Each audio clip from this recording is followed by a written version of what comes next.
Good afternoon. Welcome to the Midday Mull for Wednesday, the 8th of March. The two chapters Robert Murray McShane has us reading this morning are Luke chapter 22 and Exodus chapter 19. And I'll refer to both of them because there's a link in them. In Exodus, God calls Moses up Mount Sinai and he's going to give him the law. And he speaks to the people and he says to them, "Now, if you obey me fully and keep my covenant, then out of all the nations you will be my treasured possession." Out of all the nations. And as I thought about that I thought they weren't even really a nation. They'd been a slave people in Israel, in Egypt. They'd only just come out. They had no political structure. They had no history. They had no art or culture or anything. They had nothing. And God says, "I'm choosing you." And you think of the nations that there were in the world. The Egyptian was a mighty, mighty nation. You had the emerging nations of the Middle East. You had existing and continuing dynasties in China that God could have chosen.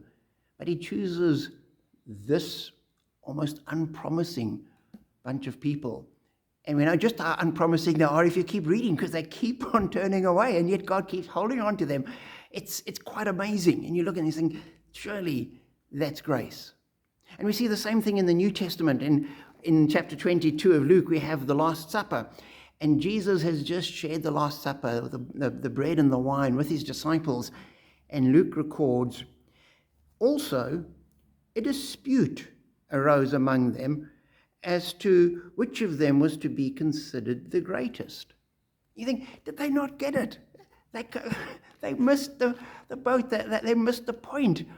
Were they really that obtuse? And there was Peter promising, "I'll never leave you, I'll go to prison, I'll die with you." And a couple of hours later, he's denying Jesus. The disciples all scatter.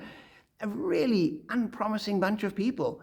And as I was thinking about it, I thought, these weren't people that had latched onto Jesus and he'd spent 3 years trying to shake off and hadn't been able to. These were people that he'd chosen. Jesus had picked these people and he knew what they were. He wasn't particularly surprised by them.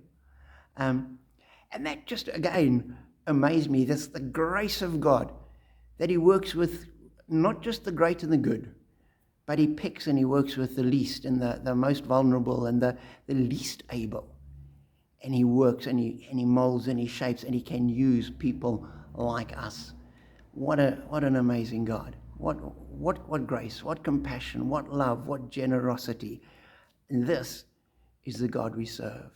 So be encouraged that it doesn't matter what we're like. It doesn't matter that we fail. It doesn't matter how wrong we might go and how far we might fall. God knows us as we are, and he loves us as we are, and he calls us as we are, and he holds us, and he will work with us and shape us to make us fit for his presence in eternity. What a privilege, what a promise, what hope, what glory. Be blessed.